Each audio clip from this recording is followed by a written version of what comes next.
Bismillahirrahmanirrahim. Assalamualaikum warahmatullahi wabarakatuh. Innal hamdalillah nahmaduhu wa nasta'inuhu wa nastaghfiruh wa na'udzu billahi min shururi anfusina wa sayyiati a'malina. من يهده الله فلا مضل له ومن يضلل فلا هادي له أشهد أن لا إله إلا الله وحده لا شريك له وأشهد أن محمدا عبده ورسوله لا نبي بعده. يا أيها الذين آمنوا اتقوا الله حق تقاته ولا تموتن إلا وأنتم مسلمون. يا أيها الناس اتقوا ربكم الذي خلقكم من نفس واحدة وخلق منها زوجها وبث منهما رجالا كثيرا ونساء واتقوا الله الذي تساءلون به والأرحام إن الله كان عليكم رقيبا. يا أيها الذين آمنوا اتقوا الله وقولوا قولا سديدا يصلح لكم أعمالكم ويغفر لكم ذنوبكم ومن يطع الله ورسوله فقد فاز فوزا عظيما. أما بعد فإن أصدق الحديث كتاب الله عز وجل وخير الهدي هدي نبينا محمد صلى الله عليه وسلم وشر الأمور محدثاتها وكل محدثة بدعة وكل بدعة ضلالة. Bahasa ya, kata zakat artinya nama, yakni tumbuh, berkembang atau bertambah ya, dan juga sesuatu yang bisa membersihkan atau mensucikan. Sedangkan makna zakat menurut istilah syariat, makna zakat di dalam syariat Islam kata para ulama adalah haqqun wajibun fi malin khasin li ta'ifatin makhsusatin fi waqtin khasin. Zakat menurut istilah syariat adalah haqqun wajib, yakni hak wajib yang dikeluarkan fi malin khas, dari harta tertentu ya, hak wajib yang diambil atau dikeluarkan dari harta tertentu, karena tidak semua harta wajib dizakati ya, ada harta-harta tertentu yang wajib dikeluarkan zakatnya, dan ada harta-harta yang tidak wajib dikeluarkan zakatnya. Maka zakat terkait dengan hak wajib yang ya diambil dari harta tertentu li ta'ifatin makhsusatin, diberikan kepada pihak-pihak tertentu yang dikenal dengan asnaf mustahiqi zakat ya, golongan-golongan yang berhak untuk mendapatkan harta zakat. Disebutkan di dalam nas Al-Quranul Karim. Ya. Maka zakat adalah hak tertentu atau hak yang wajib ya dikeluarkan dari harta tertentu untuk pihak tertentu fi waqtin khassin, pada waktu tertentu. Ya, dikeluarkan pada waktu tertentu. Ya. Ketika zakatnya berupa zakat harta seperti ya zakat emas atau zakat perak atau zakat mata uang, maka waktunya adalah setiap ya sampai pada haulnya. Ya, sampai pada haulnya, yakni batasan 1 tahun. Setelah harta seseorang sampai batasan nisab, sampai batas minimal terkena kewajiban zakat, ditunggu sampai 1 tahun berikutnya. Ketika tidak berkurang dari nisabnya sampai 1 tahun berikutnya, artinya sudah masuk haulnya.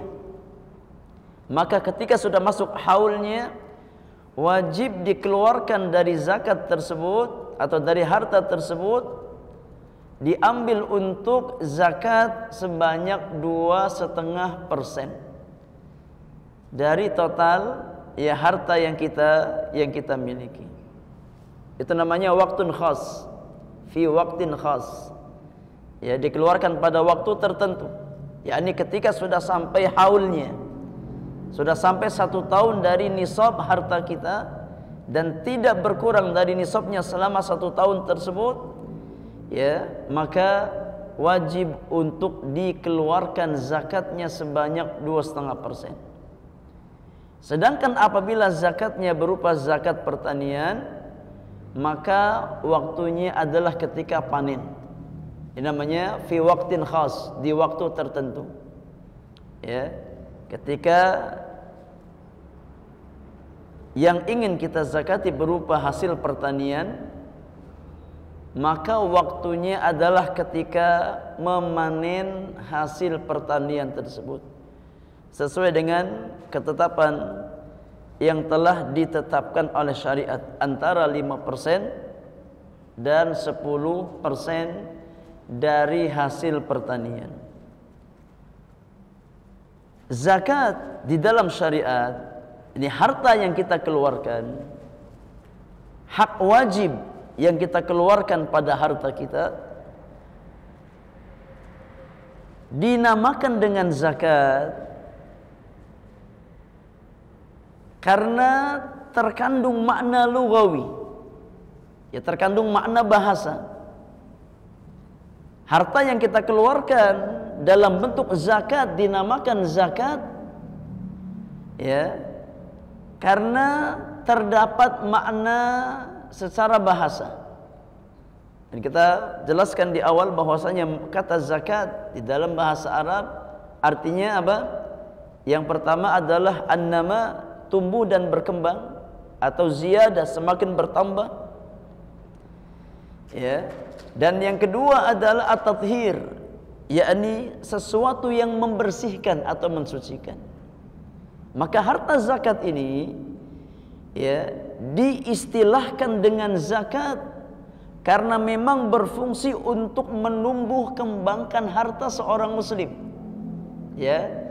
Ketika seorang muslim menunaikan kewajiban zakatnya, maka biidznillahi azza wa jalla harta yang dia miliki semakin tumbuh dan berkembang. Ya, semakin Allah berikan keberkahan. Ya. Ketika seseorang tahu kewajiban zakatnya dan dia tunaikan ikhlas karena Allah Subhanahu wa taala, maka harta yang dia zakatkan tersebut tidak mengurangi jatah rezekinya sedikit pun. Yang ada semakin menumbuh kembangkan harta yang dia miliki, semakin yang menambah keberkahan dari harta yang dia miliki. Ini jaminan Allah Subhanahu wa taala dan Rasulnya sallallahu alaihi wasallam. Allah Subhanahu wa taala berfirman di dalam surat Al-Baqarah ayat yang ke-261. Ketika Allah Subhanahu wa taala menjelaskan tentang ya sedekah. tentang harta yang kita belanjakan di jalan Allah Subhanahu wa taala. Allah Subhanahu wa taala berfirman, "Matsalul ladzina yunfiquna amwalahum fi sabilillah kamatsali habbah ambatat sab'a sanabila fi kulli sumbulatin mi'atu habbah." Kata Allah Subhanahu wa taala, permisalan ya, orang-orang yang menafkahkan harta-harta mereka di jalan Allah. Permisalan orang yang menginfakkan hartanya di atas jalan ketaatan kepada Allah, termasuk ke dalamnya zakat. Karena zakat bagian dari menafkahkan harta di jalan Allah Subhanahu wa taala. Zakat termasuk bagian dari ya, membelanjakan harta di jalan Allah fi sabilillah. Kata Allah Subhanahu wa taala, perumpamaan orang yang membelanjakan hartanya di jalan Allah kamatsali habbah, seperti perumpamaan ya, sebutir biji. Ambatat sab'a sanabila, di mana ketika biji itu ditanam maka akan menumbuhkan 7 cabang ya, akan menumbuhkan 7 cabang. Fi kulli sumbulatin mi'atu habbah, dan di dalam setiap cabang yang tumbuh akan menghasilkan 100 biji ya. Jadi satu biji yang kita tanam akan menumbuhkan 7 cabang, dan di setiap cabang akan menghasilkan 100 biji. Mi'atu habbah ya, artinya dari satu biji menghasilkan berapa? 700 biji ya. Maka 1 rupiah yang diinfakkan oleh seorang hamba fi sabilillah, ikhlas karena Allah Subhanahu wa taala, akan mendatangkan keberkahan 700 kali lipat. Allah balas dengan 700 kali lipat dari apa yang dia belanjakan di jalan Allah Subhanahu wa taala. Kata Allah Subhanahu wa taala, "Wallahu yudha'ifu liman yasha", dan Allah Subhanahu wa taala melipat gandakan untuk siapa yang Dia kehendaki. Wallahu wasi'un alim, dan Allah maha luas karunia-Nya dan maha mengetahui ya. Ini menunjukkan bahwasanya zakat itu akan menumbuh kembangkan harta seorang hamba. Semakin seseorang tahu hak hartanya dan dia tunaikan hak tersebut, maka Allah Subhanahu wa taala akan semakin memberikan keberkahan pada harta yang dia miliki. Karena zakat itu bagian dari wujud syukur seorang hamba atas nikmat harta yang dia miliki ya.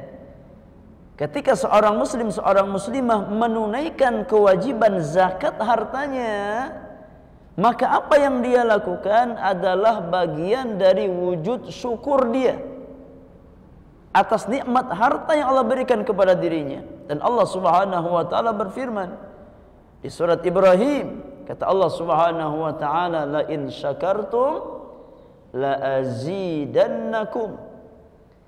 Jika seandainya kamu bersyukur, dan di antara wujud syukur seorang muslim atas nikmat harta, dia gunakan di jalan Allah Subhanahu wa taala. Ya, apa yang Allah wajibkan kepada dirinya, dia keluarkan, dia tunaikan dengan ikhlas karena Allah Subhanahu wa taala. La azidannakum, maka pasti kata Allah, kami akan tambahkan nikmat itu untuk kalian ya. Maka zakat artinya adalah an-nama, tumbuh, berkembang, ziyadah dan bertambah. Di dalam hadis Abu Hurairah radhiyallahu taala anhu wa ardha yang dikeluarkan oleh Imam Muslim, Rasulullah sallallahu alaihi wasallam bersabda, "Ma naqasat sadaqatun min malin wa ma zadallahu 'abdan bi'afwin illa 'izza wa ma tawadha'a 'abdun illa rafa'ahu Allah. Kata Nabi sallallahu alaihi wasallam, ya, harta seseorang tidak akan berkurang disebabkan sedekah yang dia keluarkan. Ma naqasat sadaqatun min mal. Ya, sedekah yang dikeluarkan seorang hamba tidak akan mengurangi jatah rezeki yang dia dapatkan. Yang ada semakin Allah tambah, semakin Allah berikan keberkahan pada harta-harta yang kita miliki. Dan tidaklah Allah menambah kepada seorang hamba dengan sifat pemaafnya kecuali Allah tambahkan kemuliaan atas dirinya. Ketika seorang hamba yang memiliki sifat pemaaf, mudah memaafkan kesalahan orang lain, maka dengan sifat pemaafnya Allah tambahkan kemuliaan bagi dirinya. Wa ma tawadha'a 'abdun illa rafa'ahu Allah, dan tidaklah seorang hamba bersikap tawadhu', bersikap rendah hati karena Allah, melainkan Allah akan angkat derajatnya. Ya, poinnya adalah poin yang pertama. Ketika Nabi sallallahu alaihi wasallam mengabarkan bahwasannya harta sedekah yang dikeluarkan seorang hamba tidak mengurangi jatah rezekinya sedikit pun. Apa yang kita keluarkan, apa yang kita belanjakan di jalan Allah Subhanahu wa taala sama sekali tidak mengurangi jatah rezeki kita. Yang ada akan membuka pintu-pintu keberkahan, ya, akan membuka pintu-pintu kebaikan bagi orang yang menginfakkannya karena Allah Subhanahu wa taala.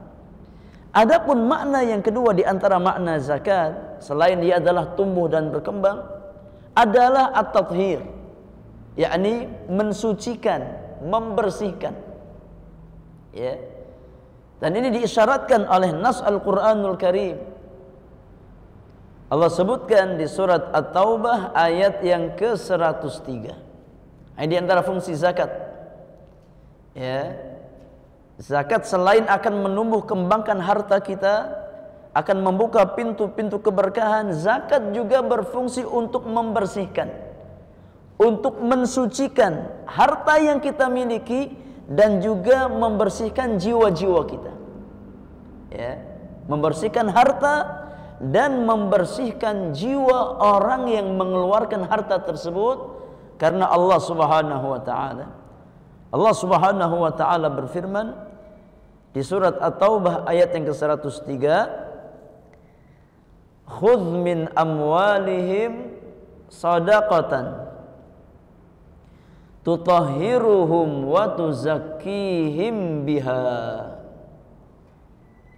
Yang artinya kata Allah Subhanahu wa taala, ambillah wahai Muhammad dari harta-harta mereka, yakni harta kaum muslimin, ya, yang memang sudah termasuk orang yang wajib zakat. Ya, bukan semua harta kaum muslimin, bukan setiap kaum muslimin diambil hartanya, tidak. Ya, tapi memang mereka yang sudah termasuk wajib zakat. Dan nanti kita jelaskan syarat, ya, orang yang terkena kewajiban zakat. Kata Allah Subhanahu wa taala, khudz min amwalihim, ambillah sebagian dari harta-harta mereka, sadaqatan, berupa harta zakat.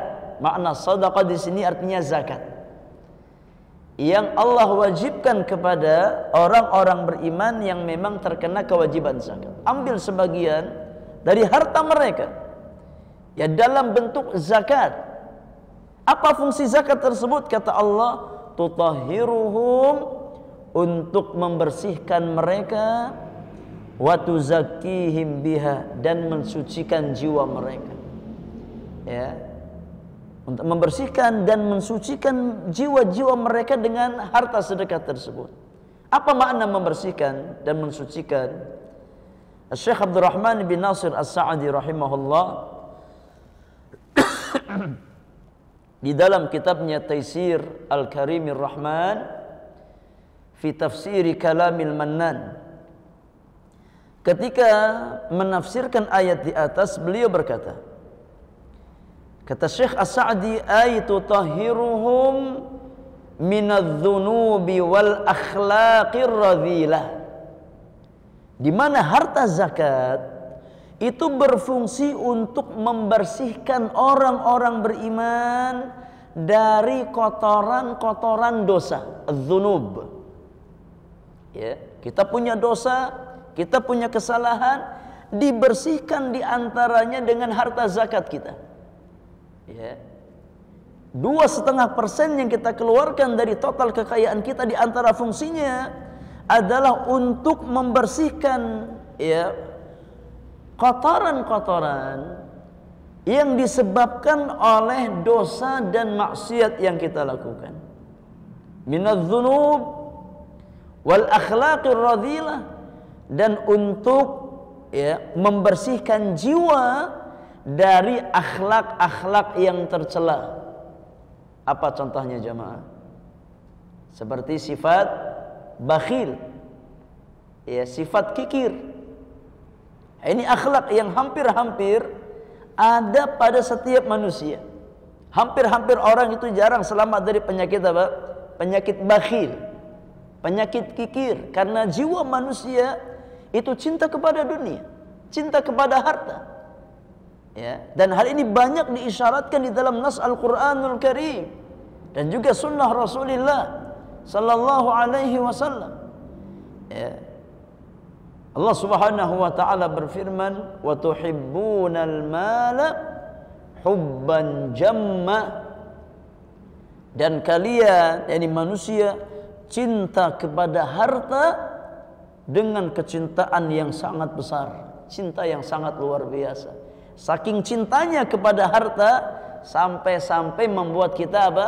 Bakhil untuk membelanjakan harta kita, untuk berbagi dengan orang lain. Maka sifat bakhil ini dibersihkan dengan zakat, dilatih ya, agar kita peduli dengan orang lain. Maka Allah perintahkan kita untuk membayar zakat, di antara hikmahnya agar kita tidak terkalahkan oleh sifat bakhil kita. Ya, harus dilawan sifat bakhil itu dengan mengeluarkan ya apa yang Allah wajibkan untuk kita keluarkan dari harta-harta kita. Ya, demikian pula di antara akhlak yang tercela yang dibersihkan dengan zakat ya adalah sifat tamak, sifat rakus terhadap harta. Dan ini ya di antara tabiat manusia. Ya, di antara tabiat manusia itu tamak terhadap harta dunia.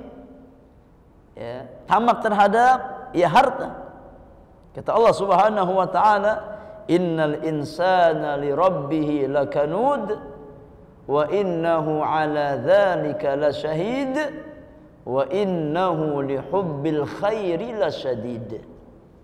Allah sebutkan di surat Al-Adiyat.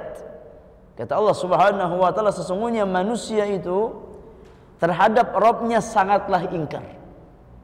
Ini tabiat manusia, ingkar kepada Allah Subhanahu wa taala, ingkar kepada Rabbnya. Ya. Wa innahu ala dzalika lasyahid, dan manusia itu ya mereka menyaksikan keingkarannya. Kita tahu, kita sadar. Kita ini seringkali ingkar kepada Allah Subhanahu wa taala. Ya, ketika kita dapat kebaikan, dapat kenikmatan, seringkali kita lupa kalau seandainya yang memberikan kita taufik untuk dapat kenikmatan adalah Allah Subhanahu wa taala. Seringkali ya ketika kita dapat kebaikan, kita sandarkan kepada diri kita sendiri, lupa bersyukur kepada Allah. Ya. Seolah-olah apa yang kita dapatkan hanya berpulang kepada diri kita, kekuatan fisik kita, kecerdasan otak kita, kekuatan finansial kita, kita bisa berbuat apa yang kita inginkan. Ya, kita bisa mendapatkan apa yang kita inginkan. Padahal tidak ada sekecil apapun nikmat yang didapatkan oleh seorang hamba melainkan semuanya kembali kepada rahmat dan kasih sayang Allah Subhanahu wa taala. Ya, semuanya berpulang kepada taufik dan karunia Allah Subhanahu wa taala. Maka orang-orang beriman ya diajarkan oleh Allah dan Rasulnya untuk senantiasa mengembalikan setiap nikmat yang dia dapatkan kepada Sang Mun'im, Sang pemberi nikmat. Ya, maka wajib bagi kita bersyukur ya atas setiap nikmat yang kita dapatkan. Sekecil apapun nikmat tersebut wajib kita syukuri dan wajib kita sandarkan kepada Sang pemberi nikmat, kepada Allah Subhanahu wa taala, agar kita tidak menjadi orang yang kufur nikmat. Allah Subhanahu wa taala berfirman, "Wa ma bikum min ni'matin faminallah." Apapun kenikmatan yang kalian dapatkan, faminallah, semata-mata datang dari karunia Allah Subhanahu wa taala. Ya. Bukan semata-mata karena kecerdasan otak kita. Ya, otak secerdas apapun kalau seandainya tidak Allah berikan taufik dapat nikmat, gak mungkin dapat nikmat. Nikmat yang kita dapatkan bukan semata-mata karena kekuatan fisik kita. Fisik sekuat apapun, kalau seandainya Allah tidak berikan kita taufik mendapatkan nikmat, gak mungkin kita dapat nikmat. Makanya Nabi SAW mengajarkan kepada orang-orang beriman, ketika kita mendapatkan kenikmatan, sikapi dengan apa? Dengan syukur. Ya, karena syukur inilah wujud ya seorang mukmin mengakui bahwasanya setiap nikmat yang dia dapatkan datang dari Allah Subhanahu wa taala. Ya, kata Nabi sallallahu alaihi wasallam, "Ajaban li amril mu'min, inna amrahu kullahu lahu khair." Sungguh menakjubkan urusan orang beriman. Sungguh luar biasa kehidupan seorang mukmin. Sesungguhnya setiap perkaranya berbuah kebaikan bagi dirinya. Kuncinya dua, kata Nabi. Agar kita mendapatkan semua kebaikan dalam hidup kita, kuncinya dua Nabi ajarkan. Yang pertama kata Rasulullah, in asabathu sarra'u syakar fakana khairan lahu. Ketika seorang mukmin diberikan sesuatu kenikmatan, diberikan kelapangan, diberikan kebaikan, maka sikapi dengan bersyukur. Ucapkan alhamdulillah alladzi bi ni'matihi tatimmus salihat. Segala puji bagi Allah Subhanahu wa taala yang semata-mata karena nikmatnya sempurnalah kebaikan. Ya, enggak mungkin kita dapat kebaikan, dapat kenikmatan kalau seandainya bukan karena nikmat dari Allah, bukan karena taufik dari Allah Subhanahu wa taala. Maka sikapi setiap kenikmatan yang kita dapatkan dengan bersyukur. Ucapkan alhamdulillah.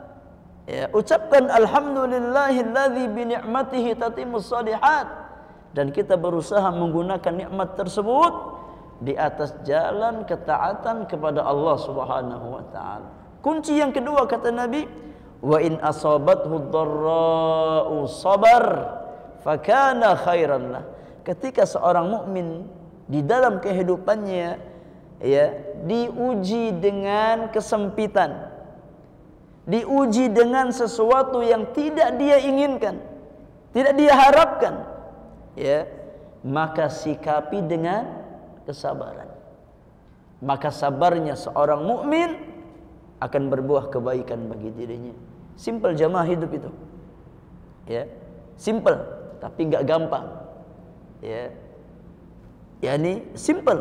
Nabi ajarkan kepada kita dua kunci kebahagiaan. Ya, tapi tidak mudah kecuali bagi orang yang dimudahkan oleh Allah Subhanahu wa taala untuk menjadi hamba yang bersyukur dan hamba yang bersabar. Ya. Maka jemaah yang Allah muliakan, di antara fungsi ya zakat berfungsi ya sebagai pembersih jiwa seorang hamba dari kotoran dosa dan maksiat, dan juga sebagai pembersih jiwanya dari akhlak-akhlak yang tercela seperti kebakhilan, seperti sifat tamak, ya, cinta yang berlebihan kepada dunia, ya, sampai-sampai menghalalkan segala cara, ya, saking cintanya kepada dunia, saking tamaknya terhadap dunia, saking rakusnya terhadap dunia, sampai sebagian manusia menghalalkan segala cara. Ya, yang penting dapat apa? Dapat fulus. Ya, yang penting dapat duit. Caranya apapun gak diperhatikan. Padahal Nabi SAW sudah, ya, mewanti-wanti orang-orang beriman. Ittaqullaha wa ajmilu fit talab, fa inna nafsan lan tamuta hatta tastawfiya rizqaha. Fattaqullaha wa ajmilu fit talab, khudhu mahalla wa da'u ma haruma. Kata Nabi yang mulia, wahai manusia, bertakwalah kalian kepada Allah. Carilah rezeki dengan cara yang baik.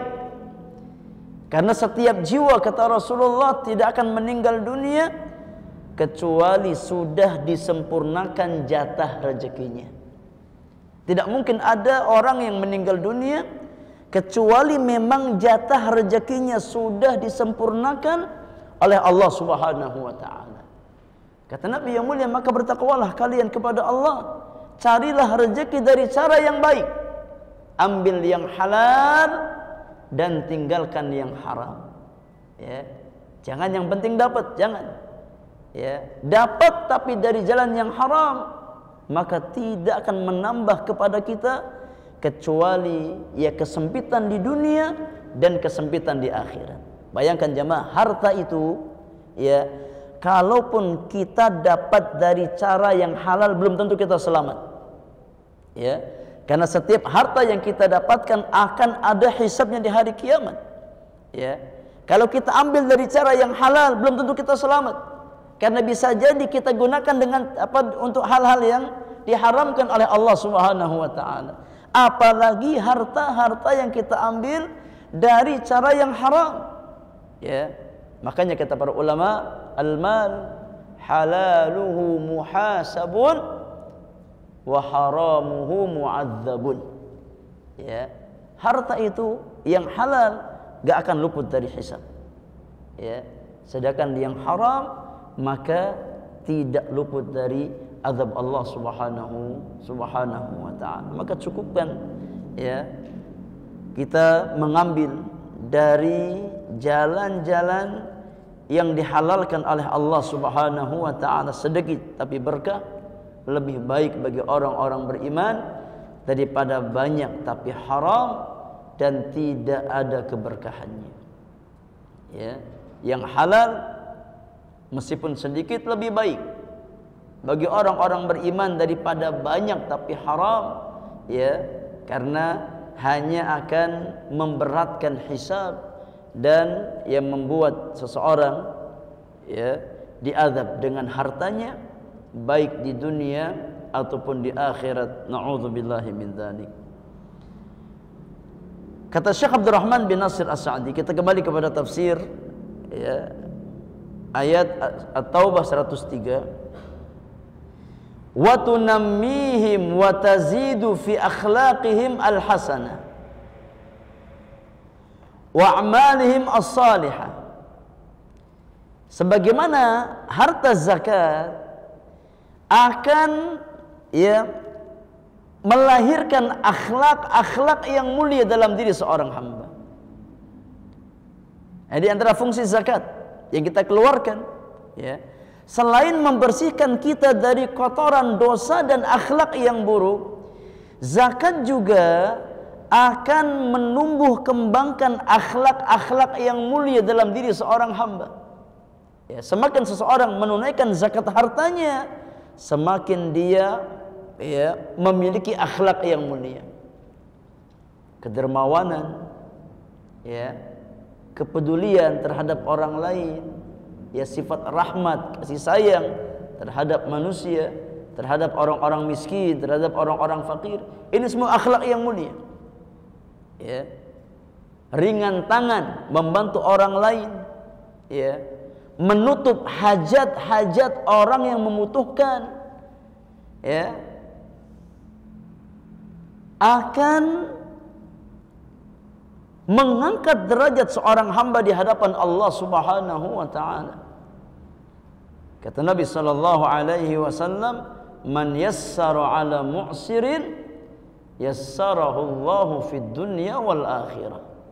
Siapa yang memudahkan orang yang mengalami kesulitan, maka Allah akan mudahkan urusannya dunia dan akhirat.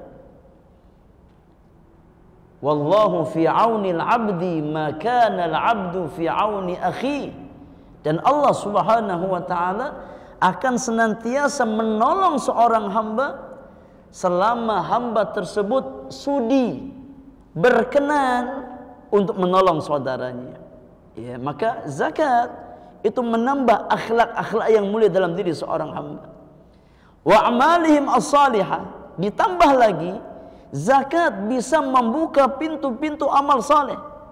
Ya, ketika kita berusaha untuk menunaikan zakat harta kita, maka di antara ganjaran yang Allah berikan kepada orang yang beramal saleh adalah terbukanya pintu-pintu kebaikan yang lain. Ya, dan ini kaidah. Ya, di antara kaidah yang hendaknya difahami oleh orang-orang beriman. Kata para ulama, inna min thawabil hasanati al-hasanata ba'daha. Ya. Inna min thawabil hasanah al-hasanah ba'daha. Kama anna min iqabis sayyiati as-sayyi'ata ba'daha. Kata para ulama, di antara bentuk thawab, balasan, ganjaran yang dikerjakan oleh seseorang, ya, di antara bentuk balasan atas kebaikan seorang hamba adalah terbukanya pintu kebaikan yang lain. Ini di antara cara Allah membalas kebaikan seseorang. Ya, ketika seseorang berbuat kebaikan, selain Allah berikan ganjaran pahala atas amalan tersebut, Allah juga buka pintu-pintu kebaikan yang lain. Ya, satu kebaikan menuntun kepada kebaikan-kebaikan yang lain. Ya, sehingga berkembang dari satu kebaikan kepada kebaikan-kebaikan yang sangat banyak.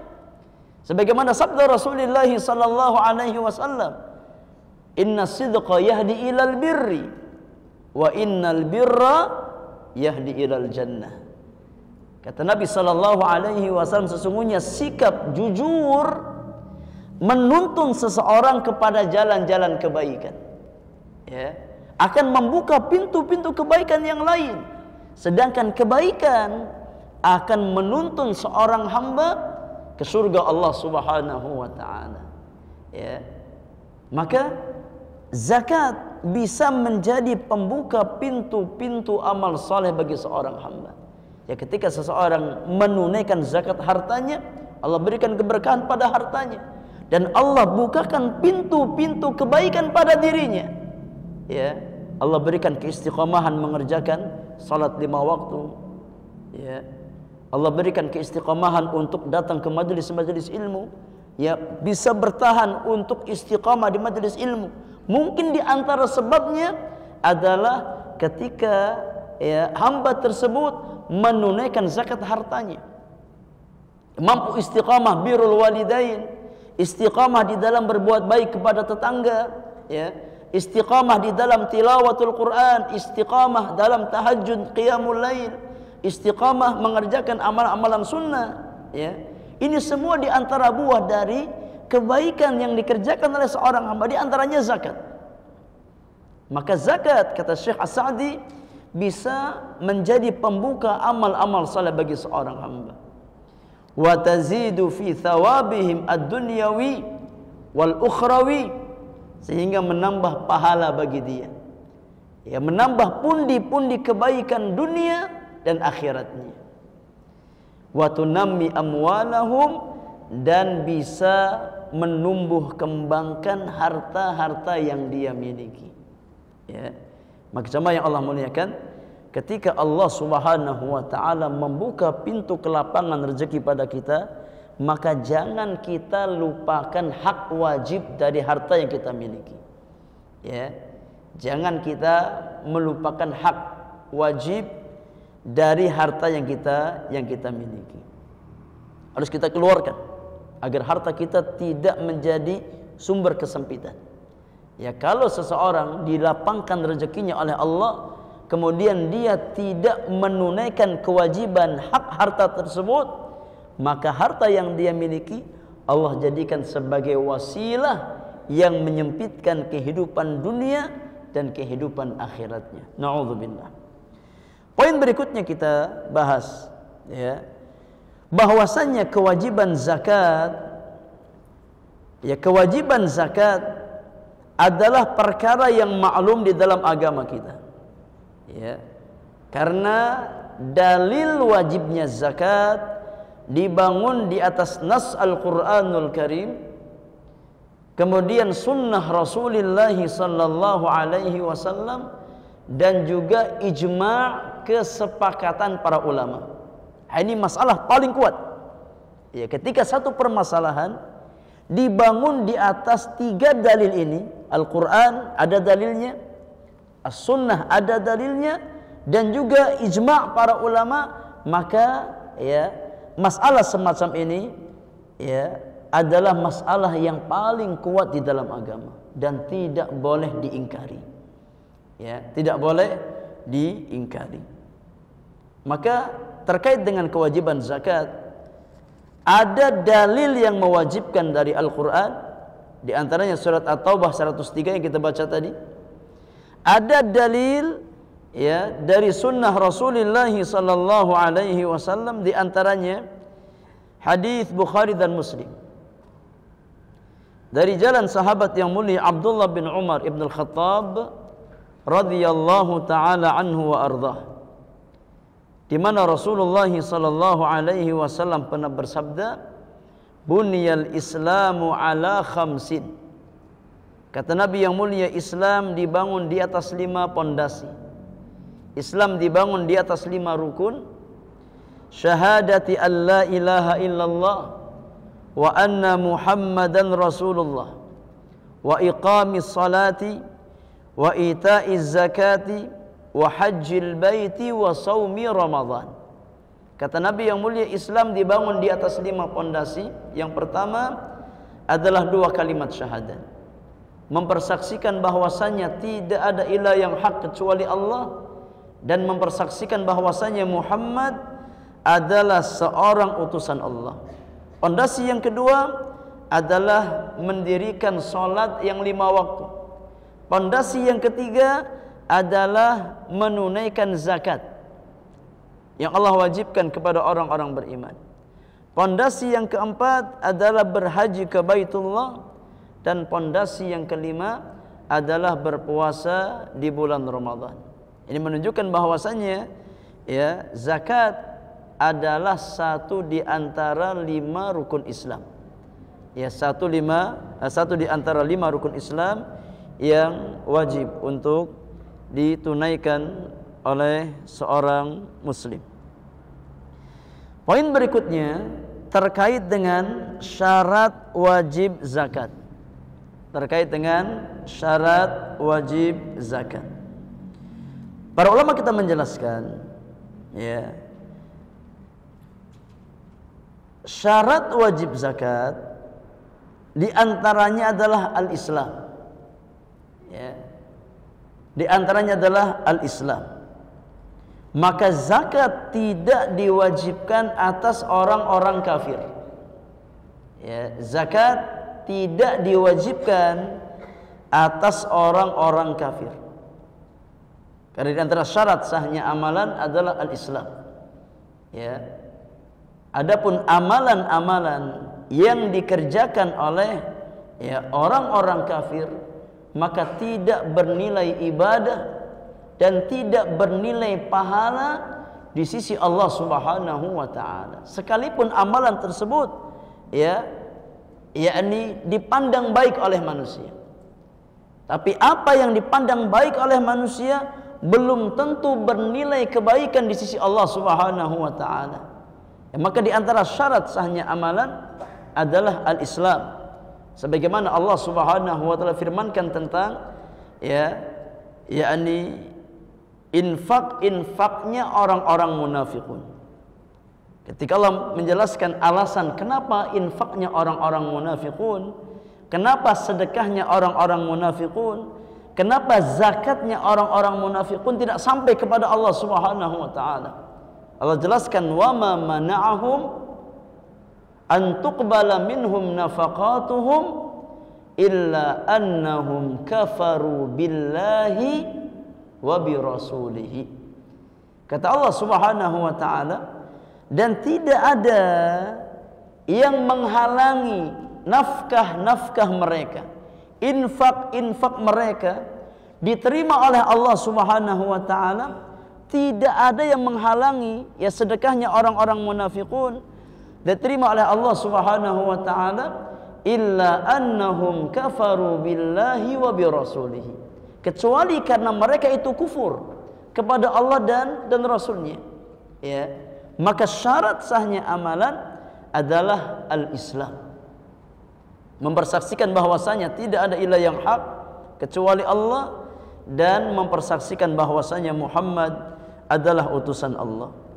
Kemudian syarat wajib yang kedua, kata para ulama, di antara syarat wajib zakat adalah milkun nisab, yakni memiliki nisab, harta yang dimiliki sampai batasan nisab, sampai batasan nisab.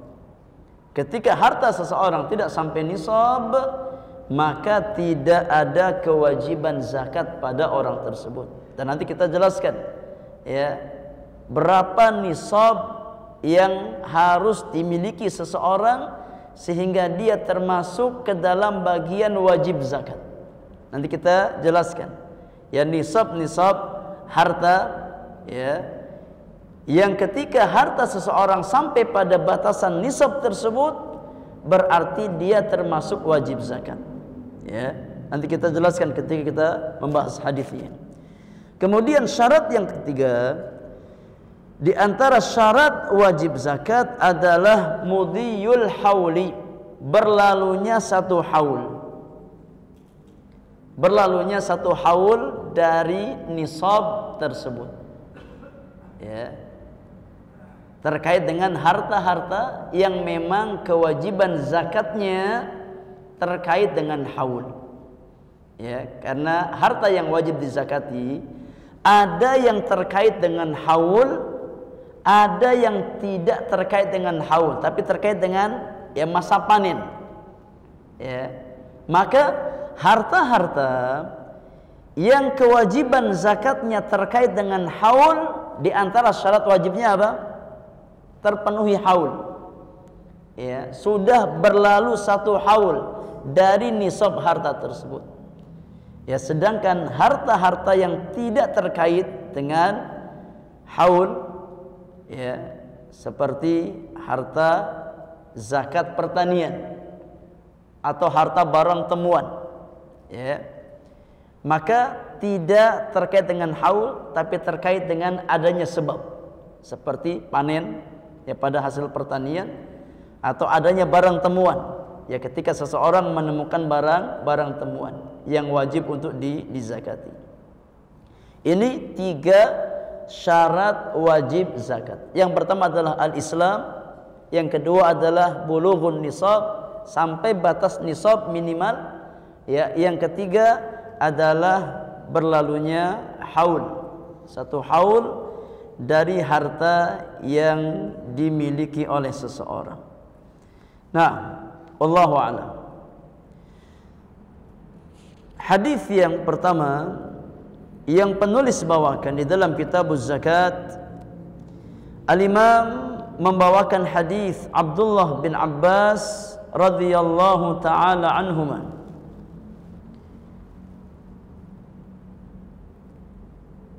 Kata penulis, an Abdullah bin Abbas radhiyallahu anhuma qala, dari Abdullah bin Abbas radhiyallahu taala anhuma, beliau berkata, Qala Rasulullah sallallahu alaihi wasallam li Mu'adz bin Jabal radhiyallahu anhu hina ba'athahu ila al-Yaman. Rasulullah sallallahu alaihi wasallam pernah berwasiat, pernah berpesan kepada sahabat Mu'adz bin Jabal. Ketika Nabi sallallahu alaihi wasallam mengutus beliau ke negeri Yaman. Ya. Nabi sallallahu alaihi wasallam mengutus sahabat Mu'adz bin Jabal ke Yaman untuk mendakwahkan Islam kepada penduduk Yaman. Ya. Maka ketika Nabi hendak melepas Mu'adz bin Jabal ke Yaman, Nabi sallallahu alaihi wasallam memberikan pesan khusus kepada beliau. Ya, sebagai juru dakwah Islam ke Yaman. Sebagai wakil dari Rasulullah sallallahu alaihi wasallam. Kata Nabi yang mulia alaihi salatu wasallam kepada Mu'adz, "Innaka sata'ti qauman ahla kitab." Wahai Mu'adz, ketahuilah, sesungguhnya engkau akan mendatangi suatu kaum dari kalangan ahlul kitab. Ya, dari kalangan ahlul kitab yang Allah turunkan kepada mereka kitab samawi. Karena penduduk Yaman pada saat itu mayoritas beragama apa? Nasrani. Ya. Penduduk Yaman pada saat itu ya, mayoritas beragama Nasrani yang merupakan bagian dari ahli kitab. Maka Nabi yang mengajarkan kepada Mu'adz, wahai Mu'adz, sesungguhnya engkau akan mendatangi suatu kaum dari kalangan ahlul kitab. Fa idza ji'tahum fad'uhum ila an yashhadu an la ilaha illallah wa anna Muhammadan Rasulullah. Maka apabila kamu mendatangi mereka, ajak mereka, ya, seru mereka untuk mengikrarkan dua kalimat syahadat. Ini dulu yang pertama.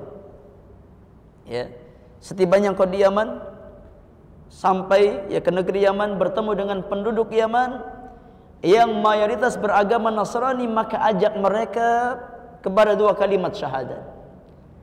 Ajak mereka untuk mengucapkan dua kalimat syahadat, mengikrarkan dua kalimat syahadat, mengucapkan asyhadu an la ilaha illallah wa asyhadu anna Muhammadan Rasulullah. Aku bersaksi bahwasanya tidak ada ilah yang hak kecuali Allah Subhanahu wa taala, dan aku bersaksi bahwasanya Muhammad adalah utusan Allah. Ini dulu yang menjadi asas dakwahmu. Yang pertama kali yang kau seru penduduk Yaman adalah dua kalimat syahadat. Karena ini yang menjadi pintu gerbang bagi mereka untuk masuk ke dalam Islam. Ya. Sebelum salat, sebelum zakat, sebelum puasa, sebelum haji, harus didahului dengan apa? Dengan dua kalimat syahadat. Ya, karena kalau mereka salat, mereka zakat, mereka puasa, mereka haji, tapi tidak meyakini keesaan Allah, tidak meyakini bahwasanya Muhammad utusan Allah, enggak ada manfaat dari ibadah-ibadah mereka, enggak ada manfaat dari salat mereka, enggak ada manfaat dari zakat mereka dan amal-amal yang lain, kecuali mereka membangun pondasi amal-amal saleh mereka dengan dua kalimat syahadat. Ya. Makanya ya, orang-orang kufar ketika masuk ke dalam Islam, sebelum salat dan yang lainnya wajib mengucapkan dua kalimat syahadat. Ya, seorang muallaf sebelum ia menjadi muallaf, sebelum menjadi seorang muslim, ya, maka wajib baginya untuk mengucapkan dua kalimat syahadat, mengikrarkan dua kalimat syahadat. Karena dua kalimat syahadat ini ya, ibarat pintu gerbang yang harus dilewati seseorang untuk masuk ke dalam Islam. Dan dua kalimat syahadat ini sekaligus sebagai pondasi atau wadah ya, dari amal-amal yang akan dia lakukan. Salat, zakat, puasa, haji, sedekah ya, dan yang lainnya. Kalau tidak dibangun di atas dua kalimat syahadat, bagaikan seseorang yang membangun rumah tapi nggak pakai pondasi, ya, maka hancur bangunan itu. Atau seseorang yang menyimpan air, ya, tapi nggak pakai bejana, ya, bejananya, yakni rusak atau bolong, ya, maka akan hilang amal-amal tersebut. Maka wadah dari setiap amalan adalah dua kalimat syahadat. Pondasi dari setiap amal saleh adalah dua kalimat syahadat. Maka Nabi SAW ketika mengajarkan Mu'adz bin Jabal untuk mendakwahkan Islam, Nabi ajarkan yang menjadi skala prioritas di dalam dakwah adalah dua kalimat syahadat.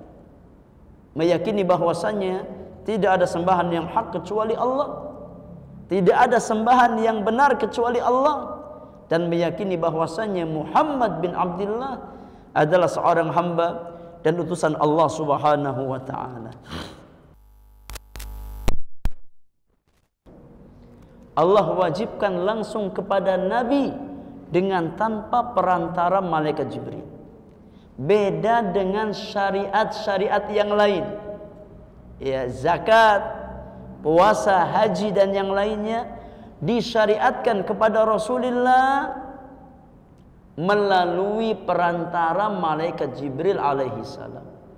Tapi salat 5 waktu tidak.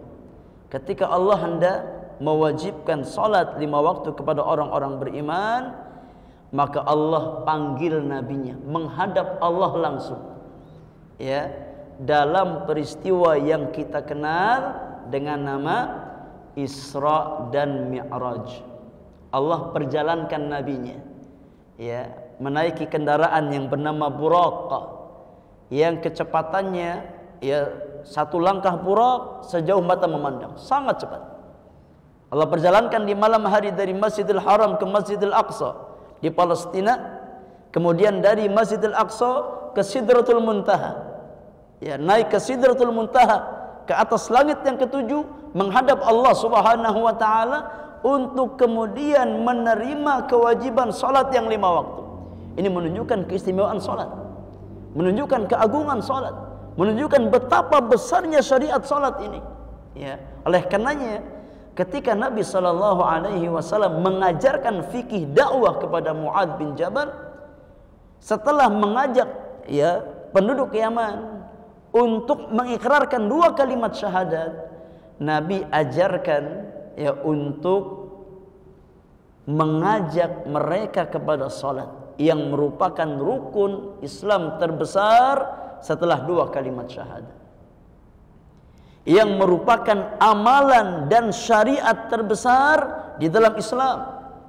Bahkan salat ini jamaah adalah satu-satunya kewajiban yang tidak pernah gugur kewajibannya dari seorang muslim dalam kondisi apapun, ya, selama akalnya masih berfungsi, maka seorang muslim tidak gugur darinya kewajiban salat. Beda dengan ibadah yang lain, ya. Ibadah zakat, gak semuanya wajib zakat, ya. Yang kaya, yang hartanya sampai nisab, na'am wajib zakat. Yang miskin gak wajib zakat. Ya, puasa Ramadan, gak semuanya wajib puasa. Yang sakit, ya, ketika bulan Ramadan dan berat bagi dia berpuasa, maka boleh tidak berpuasa di bulan Ramadan, ya. Haji juga demikian. Tidak semua orang wajib haji, tapi yang punya kemampuan berangkat haji wajib berangkat ibadah haji. Tapi salat tidak. Tidak dibedakan antara yang kaya dengan yang miskin. Tidak dibedakan antara yang sehat dengan yang sakit. Tidak dibedakan antara yang muqim dengan yang safar, ya. Selama seseorang masih memiliki akal yang berfungsi, dalam kondisi apapun wajib salat. Baik dia miskin ataupun kaya, wajib salat. Baik dia sehat ataupun sakit, wajib salat. Baik dia safar ataupun muqim, wajib salat. Baik dalam kondisi aman ataupun dalam kondisi perang, wajib salat. Ya, menunjukkan betapa agungnya, ya, salat yang 5 waktu tersebut. Kata Nabi sallallahu alaihi wasallam, fa inhum ata'u laka bidzalik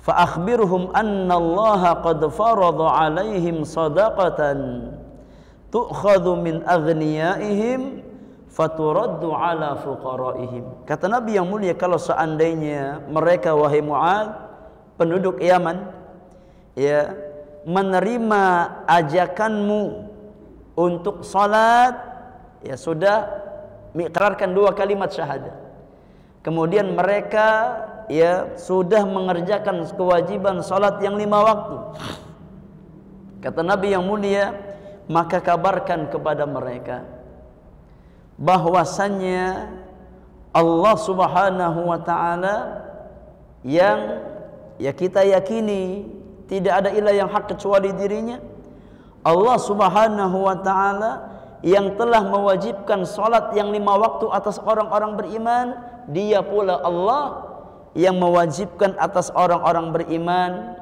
untuk menunaikan zakat.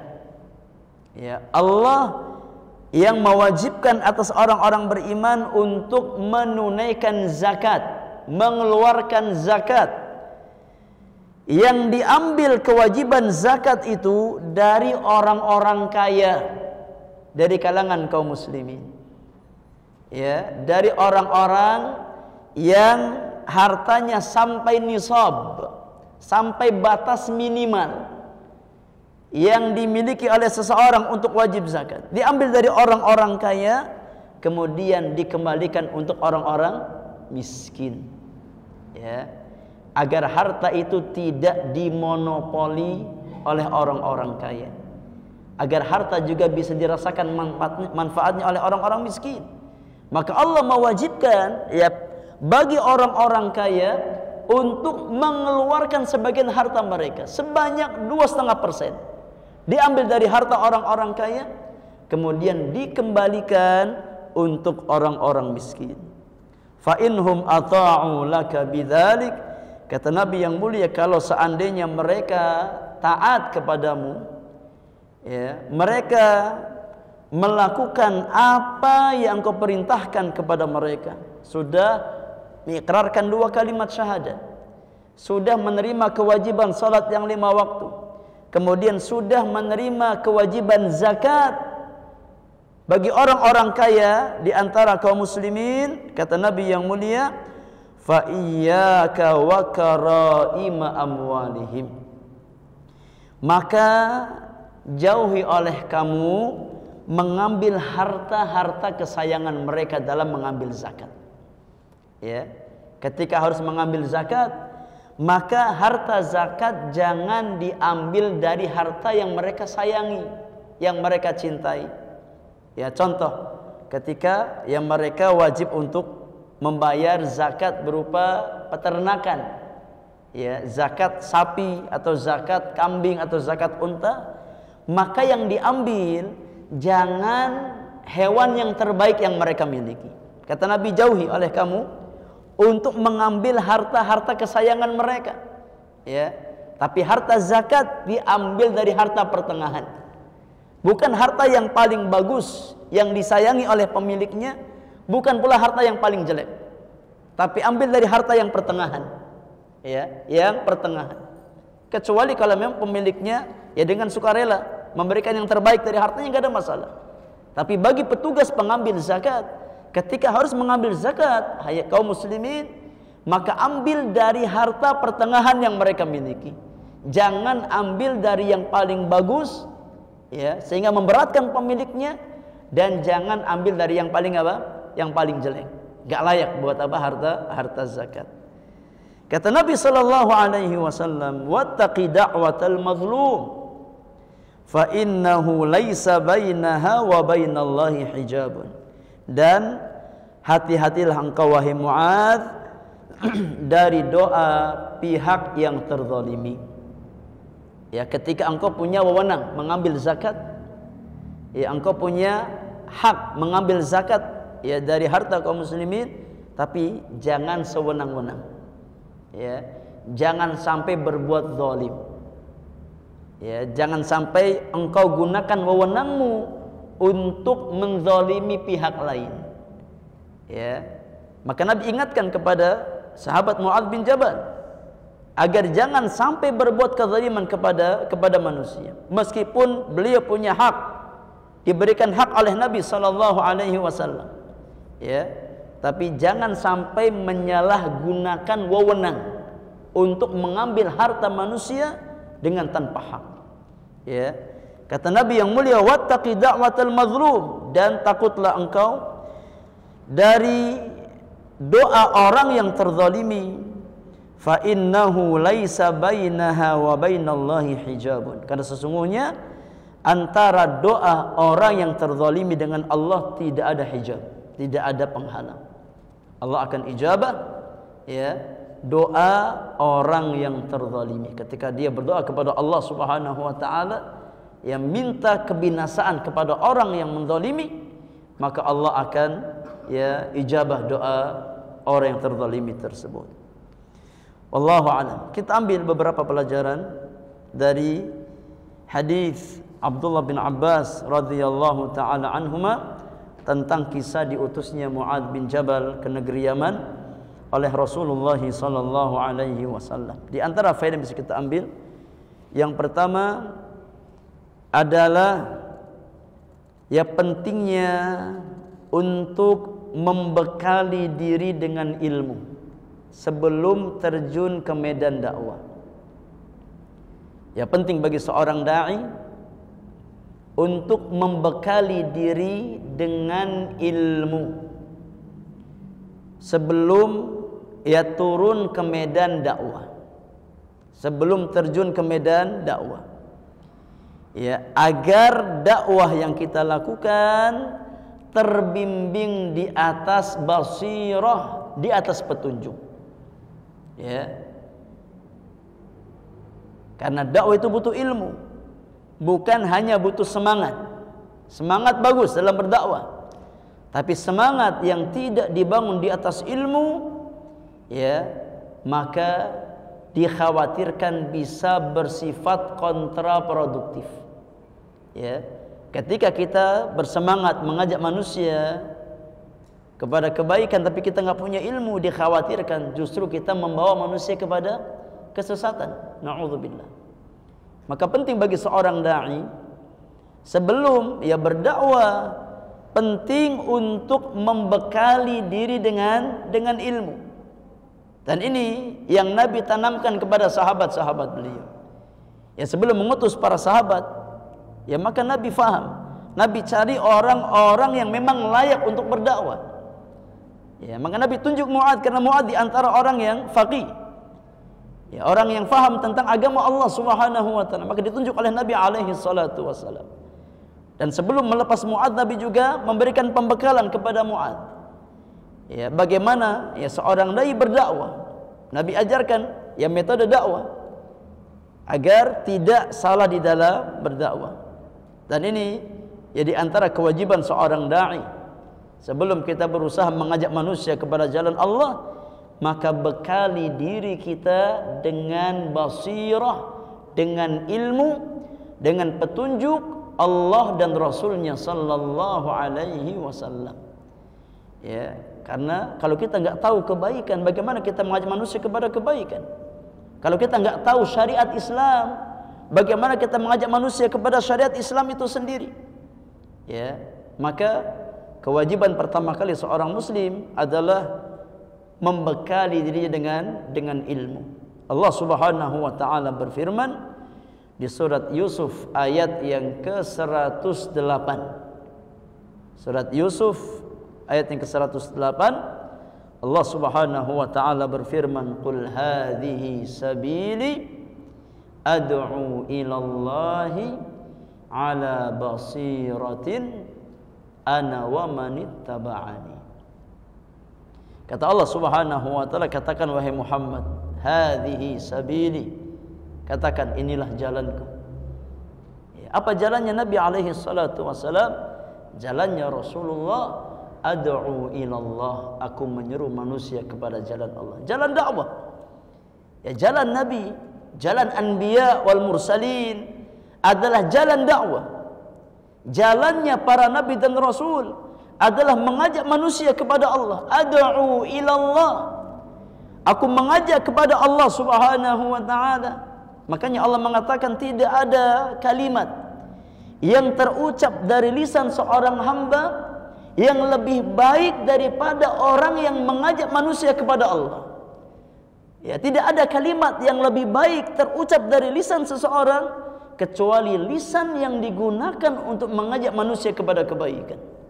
Kata Allah Subhanahu wa taala di surat Fussilat, "Wa man ahsanu qawlan mimman da'a ila Allah wa 'amila shalihan wa qala innani minal muslimin." Dan tidak ada yang lebih ahsan ucapannya, tidak ada yang lebih bagus ucapannya daripada orang yang menyeru manusia kepada jalan Allah. Mimman da'a ilallah, daripada orang yang mengajak kepada Allah Subhanahu wa taala. Wa 'amila salihah, kemudian beramal saleh. Wa qala innani minal muslimin, dan dia mengucapkan, dia berikrar bahwasanya aku termasuk orang yang berserah diri kepada Allah Subhanahu wa taala. Ya, maka jalannya Nabi, jalannya para rasul adalah jalan dakwah ilallah, mengajak manusia kepada Allah Subhanahu wa taala. Ad'u ilallah ala basiratin.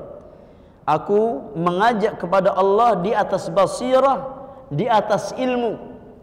Ana wa manittaba'ani, jalanku dan jalan orang-orang yang mengikutiku. Maka pengikut Rasul harus iltizam, harus berusaha untuk komitmen. Ya, ketika kita masuk jalan dakwah, maka masuk jalan dakwah dengan ilmu, jangan dengan kejahilan, jangan dengan kebodohan. Karena ketika seseorang masuk jalan dakwah dengan kebodohan, ya, apa yang dia rusak lebih besar daripada apa yang dia perbaiki. Ya, ketika seseorang yang masuk ke medan dakwah dan dia nggak punya ilmu, ya, meskipun membawa niat yang baik, tapi niat yang baik nggak cukup.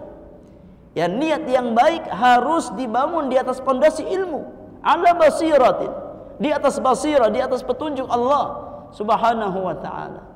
Maka ikhwani fillah jazakumullah, jalan dakwah selain dia adalah jalan ke surga, bisa jadi bagi sebagian orang justru menggelincirkan dia ke neraka Allah Subhanahu wa taala.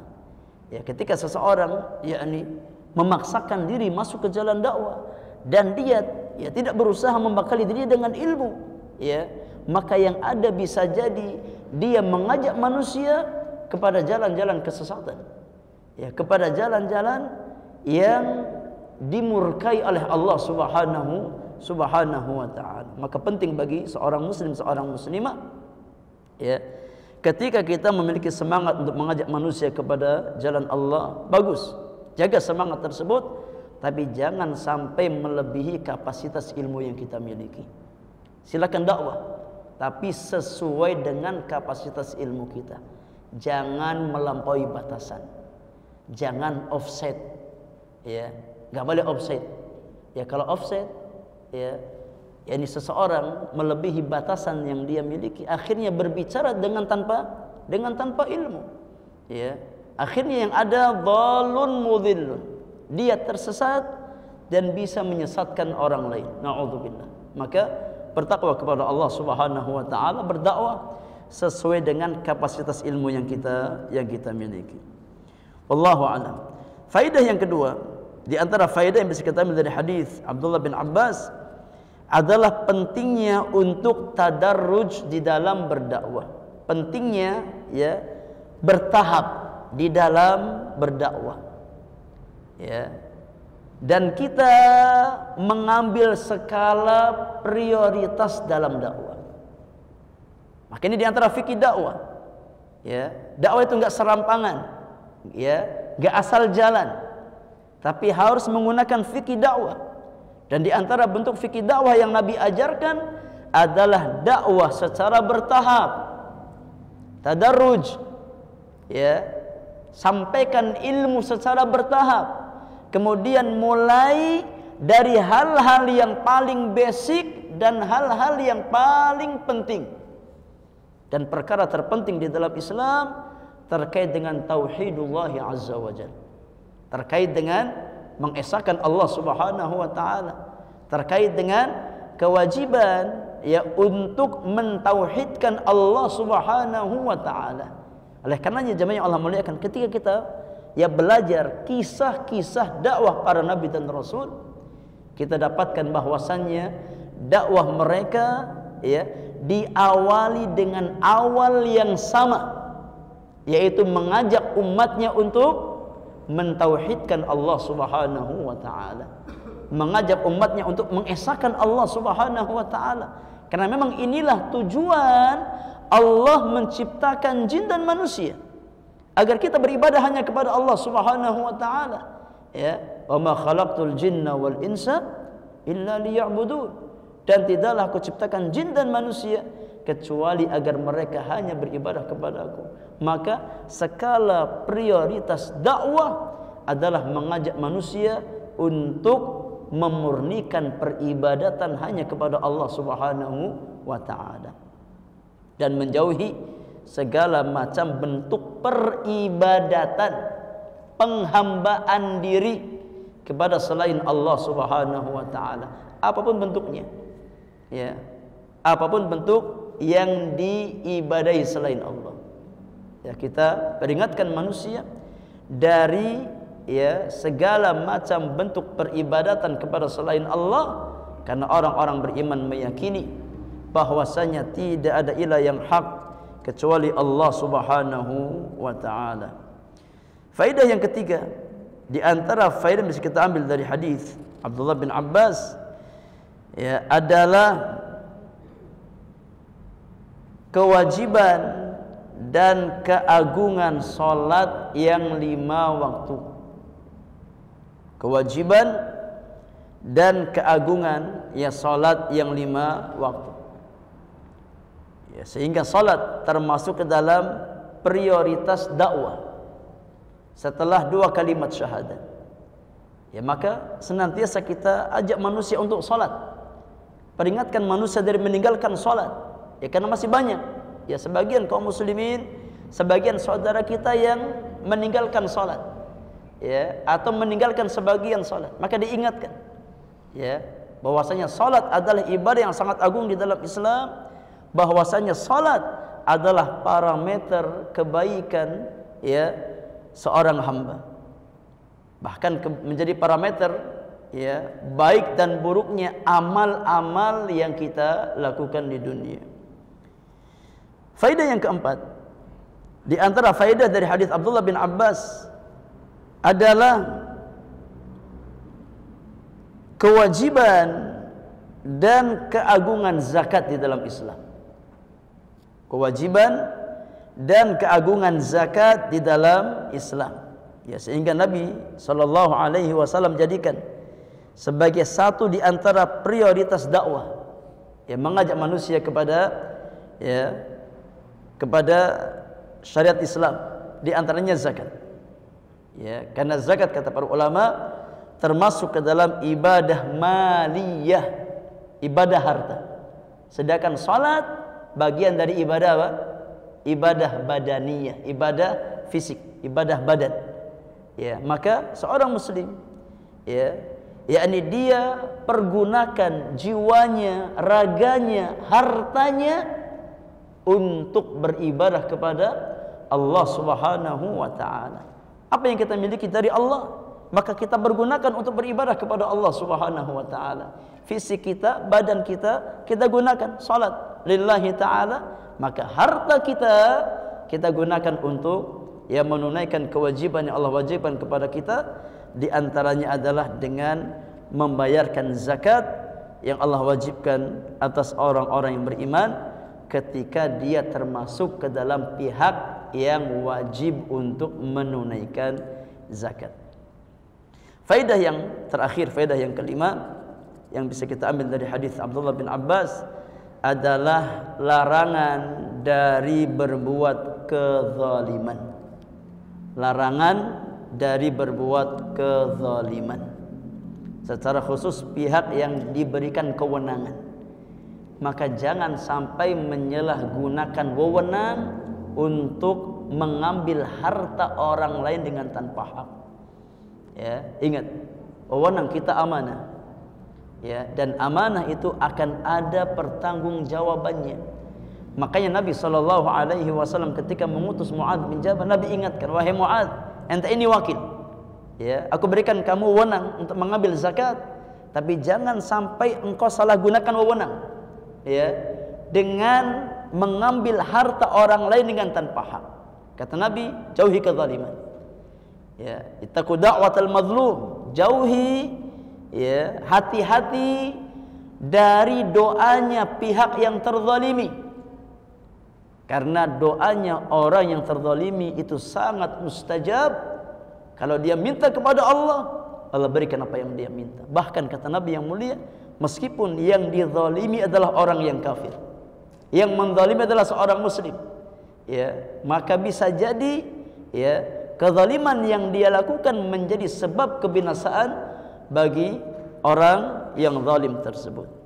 Maka jemaah yang Allah muliakan, ya, hati-hati dengan pihak yang kita zalimi, dengan lisan-lisan kita, dengan tangan-tangan kita, dengan perbuatan kita, hati-hati. Karena setiap kezaliman, ya, bisa menjadi jalan kebinasaan bagi seorang hamba di dunia dan akhirat. Karena kalau seandainya orang yang zalim itu minta kepada Allah, doa kepada Allah, maka Allah akan ijabah.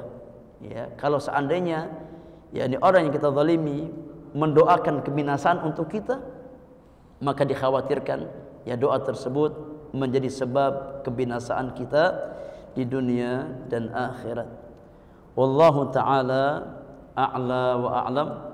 Ini yang bisa kita bahas di kesempatan pagi menjelang siang hari ini. Mudah-mudahan bermanfaat untuk kita semuanya. Selebihnya kalau ada pertanyaan, kita beri kesempatan persoal jawab sebelum kita tutup materi kajian kita di kesempatan pagi hari ini.